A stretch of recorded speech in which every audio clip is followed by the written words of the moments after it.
guys, and welcome back to my channel. I'm Unique Queen, and guys, on this Feel Good Sunday, I am so excited to bring you my very first interview with my fiance, Mingo.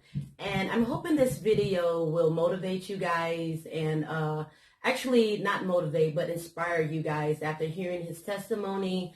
And so without further ado, guys, I'm going to introduce my fiance, Mingo. So Mingo, tell us about yourself.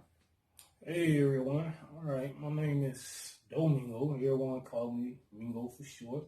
42 years of age. I'm born right here in the state of Alabama, Montgomery that is. I'm the middle kid of 3 siblings. I have 2 sisters. Okay. Come up in a single parent household. My father wasn't really there. He died when I was at a younger age. I was like 13 when he died. I had a kind of rough upbringing. We all, go through some, and I went through something. It landed me in prison.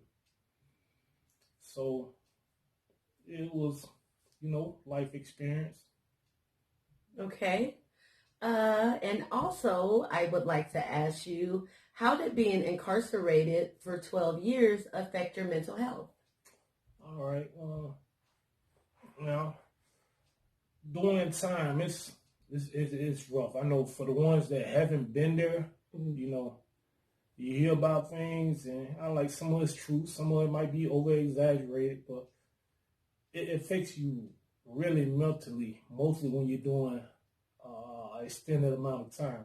And me doing 12 years, it was really wobbly with me. You're dealing with so many feelings, emotions. You're dealing with so many people around you. You're dealing with other people's feelings, and you ain't got no peace of mind up in there. It's a lot. It's a lot, and dealing with it, it was really. I'm talking about like mind bending. Sure. Wondering when that day gonna come for you. When it's your time to get out. Looking at the long stretch of how far you got to go. Some people really kind of, lose it up in there. I don't see a lot of that, and it's really moving. So. Sure. Also, what are some things you did while you were incarcerated to stay mentally sound? It's on you to be creative, more of, working out, writing letters, reading books, which was my biggest thing, reading books, taking programs, picking up new skills, keeping in tune with what's going on out of the world, mainly working out, for everyone that knows, prison known for people lifting weights, working out, jogging, whatever, but you got to find your own peace of mind up in there, because it's like self-improvement on your own. They ain't there to help you change your ways. Prisons are built to punish you. Yeah. When you get to prison, it's on you to take advantage of it, to make some changes, find yourself, because that's the biggest thing, because a lot of people are repeat offenders. They go to prison, they pick up other skills to commit crime, but then when you look at the positive aspect for it, you got a second chance to straighten your life up, find something, read self-help books, which I believe should be done out here as well as in there, but, for the ones that make mistakes in their life, because it's all about decisions we make. Yeah. And, to pass time, those are the things I would recommend for anybody to do. And they do have a lot of mental health programs. Okay. And all of them. I feel like it's free. You ain't got to pay for this right here. The only thing you paying is your debt to society, but take advantage of the programs while it's free for you right there. Okay. Now my next question would be, have you seen a lot of inmates in there that were mentally ill, that were not on their medication? Have you seen, you know what I mean? Like, how is the mental health system in the prison system, in your opinion? Okay, dealing with the mental health system in the prison, I done dealt with it firsthand. That is like the worst. You got some of the, I'm talking about severe cases. You got guys that they ain't prescribing them the right medication. They're going through something. They are literally, I'm talking about not at a state of losing their mind, but I would say not at a state of being in control of themselves where they get there and it's at its worst. Sure. It's either you gonna, benefit and regain yourself to find out what's going on with you, or you're gonna be at a state of, well, you're lost in prison. And it is like the worst. I'm talking about, I would say it's the worst. It's the worst because I believe we all have something going on mentally. When we commit a crime, we be out the state of our mind. So I like when you go to prison, it is like you is in a world of everyone has something going on. Sure. And the mental health system is not up to par.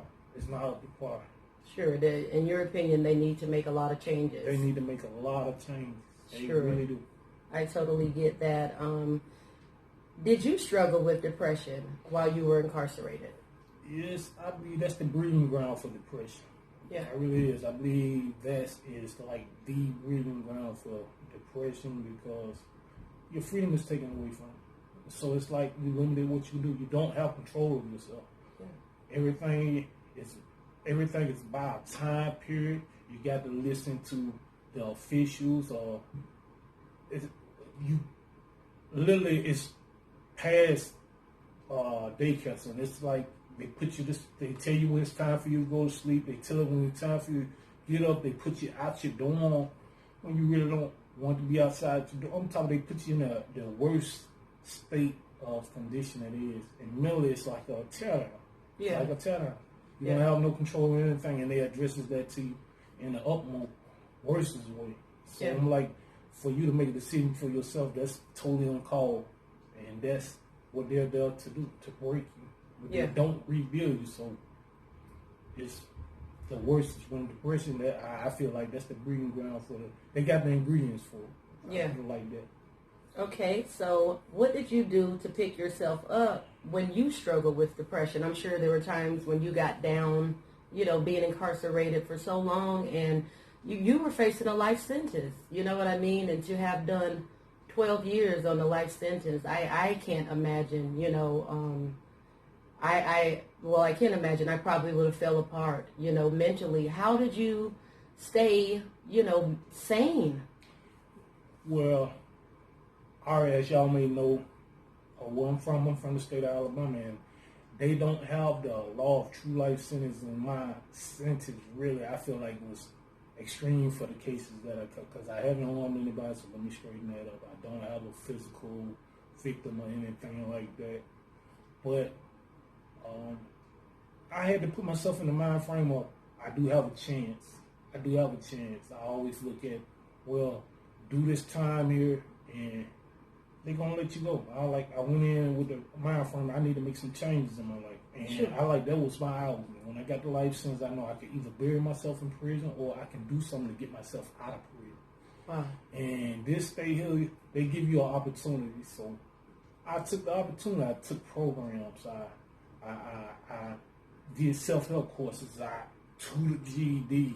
I got my GED before I tutored GED before I even got my GED. So I made everything work for me, and I feel, well, this the way I got to approach life when they let me go. And I had the mind frame of what I knew and I believed, and for the religious format of it, I bowed down. I chose me a higher power. I served and I prayed. I did everything that it took, and it really came with learning, accepting, looking at it as fact, believing. I'm talking really spiritually believing, but I ain't gonna get in the spiritual format of it because this ain't for that. But sure, I mean, it played a part with your mental and physical well-being, so it does factor in. So I like it's work. I believe if you can progress in life from being put in a situation like that. Mm-hmm. I believe that's something you should stick with because that's how you'll continue to climb. I like if you can turn some bad into some positive and change your life as well and regain your life being put in that situation. I was like, man, why not stop? Keep going. Sure. And I just want to say, and I'm not finished with my question, but I just want to say how proud of you I am. You know, I've seen, you know, your growth. I didn't know you before you were incarcerated, but, you know, you are a loving, caring, compassionate man, I must say, you know. And for someone that has been through what you've been through, I have to give you your flowers while you're here because you don't do any drugs. You know, you barely drink alcohol. You know, you're not abusive to me. You're nothing of what society paints the picture of a man or someone that's, you know, re-entered society that's did such a long time in prison. You know what I mean? Yes. So I am proud of you, and I wanted to say, you know, I'm proud of you for being the man that you are, and I thank you for loving me, and I'm glad that you were strong enough to make it through what you went through. Okay. Sure, baby. So my next question is, how important was it for you to stay active and productive in order to stay sane? Which you pretty much already answered that question. You know, how was it? I mean, what made you stay into so many programs? You know, I've heard stories of so many guys going into prison and they get in there, they get on the drugs, and they join gangs for protection out of fear. And, you know, what type of part does that play in getting a release date or getting a longer sentence? You know what I mean? Like that crowd that you choose to hang with when you're in there. Okay. How that works there, that works as if I would let's do for example a person going into prison. All right, and I ain't speaking for everyone for the ones that done time, but when they first enter that situation of that world, it's kind of shaky for a lot because it's like the unknown. Yeah. I don't know what I'm stepping into. I heard so much. You know, am I gonna make it to the next day? Mm-hmm. And it's all really hit with me with the time. I was like, it wasn't a fair prison. I always looked at it like, all right, we all are people. But I was like, I'm not going to be stuck or get myself stuck in that situation like a lot of guys. So when I first entered prison, I seen a lot of characters and people that relaxed. And for the ones that were short time, they kind of relaxed because they know their opportunity coming. Regardless of what they know, this is my day. I can't do it unless I catch a case. But in my situation, it's like, man, you got to better yourself because if you don't do that, they ain't going to hear you. Mm-hmm. And it's like a crowd call, man, look at me. I'm trying to do something. I got this much time. And I want to be noticed. You know, I want my files to be pulled every time I do something good. I want them to see that, you know. Yes. And for them to recognize and notice me, that my files got to be pulled. Yeah. To get what I done productive placed in my files. So guess what? Now I'm looking at, all right, let's let them know that I'm trying to speak to them, letting them know, hey, I'm trying to do something for myself to better myself. Mm-hmm. And as well, I'm sticking along with it. So every time I complete something positive, I'm on to the next one. I'm not going to sit down. I'm not going to get relaxed. I'm like, at times, I was fatigued at times. I'm talking for months, fatigue. Yeah. I'm talking about, but I was to the point of, I'm not going to sit down. And, well, my biggest accomplishment was when they told me I done did everything that they had to offer. There wasn't enough for me to do. Wow. So you completed, I'm sorry not to cut you off. So you completed every program that they had to offer as far as school, as far as technical courses. Everything. You know. I got electrical technology under my belt. I got my GED. I was GED too. I got the longest self-help program, mentally, whatever, in the system, which was a 2-year course. I graduated in 17 months. Oh, wow. Yeah, congratulations. I am so proud of you for, you know, just being you, babe. I don't have to tell you how much I love you and appreciate you. So I'm, you know, excited, and I just feel good to be able to introduce you to our Determination Nation family. But yeah, my next question would be, Okay, you answered. How long have you been out? I think you answered that one already, didn't you? No, I've been out right now. I've been out 2 years and a half. So for y'all to look at that, that's kind of like a little fresh for y'all. That not, yeah, it's he's out there. I'm free now, But I always, think about my steps. It's still a growing process for me because this is my life now. This is my new way of viewing reality, life, how to approach it, a better way of living. So sure. So how are you adapted mentally since you've been released? Like, where are you now? You know what I mean? I know, and I want to be clear with the question. When I say where are you mentally, I mean, how have you adapted, you know what I mean, to society? I know that some men that do a long bid, and if it's longer than a certain period of time, it may take them longer to adjust to society, but you've had several jobs. You have a lot of positive, productive things going on. How do you deal with that, like mentally? You know what I mean? You don't seem antisocial or paranoid or depressed. Like, I must say, like, if I didn't know that you went to prison, I wouldn't know. You know what I mean? Because it doesn't show it. Okay. And to answer that question, now let me say, as I was doing my time, they got different type of facilities. Mm-hmm. And I went to a facility where we was able to work our way back into society. I didn't go to a work release. Work release, they paid. I wasn't getting paid. Okay. But I was an inmate that's working in society. So it kind of gave me a peep at, what I was working my way into.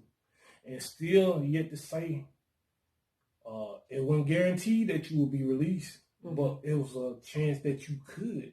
And it helped out a whole lot. So when I re-entered to society, I stepped in with my foot running. I'm talking about first day I'm working. Wow. First day, I had to go get my uniform to go to work. Yeah. And I did different jobs. It wasn't the best. Mm-hmm. And I still haven't got a best offering yet of, just the job I'm going to retire at. Yeah. But I'm working my way into it. It's a privilege as well. I'm grateful now. Mm-hmm. Not like I was before. Yeah. And now I see it differently. I understand how people work so hard for, their income. Exactly. So it's it's a learning process. Cause I'm 42. You can be 80 and still learning. Of course. Well, it's a learning process because I understand people now, Yeah. And I see things for what it really is. You can't fix it, but you can also look at it as, man, I can do something to better my situation, entering into society. Let me accept for what I wouldn't accept at once upon a time. I can accept it now. Yeah. And I can learn from it. Okay. But it's helpful. I'm here now. That's the way I see it. I'm here now. It's smiling. I can't let anything. I'm talking about being in the situation I was in. Man, what can make you mad? Exactly. So my last and final question would be, what advice would you give to someone that's struggling with depression right now, that's in a dark place, that, might be in the headspace of taking their own life? Coming from a man that spent 12 years on a life sentence, you made it out of that, mentally and physically. So, what would your advice be to maybe someone that's incarcerated and they're facing a lot of time, you know what I mean? Or to a loved one that has someone in there that's facing a lot of time? Just what would your advice be to someone that's really depressed? You know what I mean? To speak on that, I would say genuinely, it's all in your heart, and you got to have the mind frame. If you want to make a change, you got to pursue it. Whatever you done did or whatever you done, you already done did it, so you can't take that back. But what you can do is better yourself. Focus on yourself. Find out who you really is. Find out what's really going on with you. Find out how can you change that. Okay. But if, you know, it ain't helping, you know, pursue more. It may take a few years for you to really get yourself, you know, in an area where you can understand yourself better. Sure. But you got to be willing to accept it. Denial is the worst. I'm talking about the worst disease in life, I feel. Yeah. Denying everything else, it's just one way or no way. You can't get very far with them. So you got to be willing to accept, understand. You got to. If you don't understand, don't be scared to ask questions. Don't be scared to find out what's really. Just because you feel like you can't relate with that person, you still want to actually still learn something from an individual you can't relate with. Yeah. And carry on from there. Just stay focused. Sure. Well, guys, that wraps up my Feel Good Sunday interview with my fiance, Domingo. And guys, I hope that his story and his testimony inspires someone out there. As I said, he did 12 years in prison off of a life sentence, and he's here in the free world with me. He's living a brand new life, a brand new beginning, and you know, it's possible, guys. So I am Unique Queen. I love you all. Love yourselves more. And until next time, guys, keep fighting.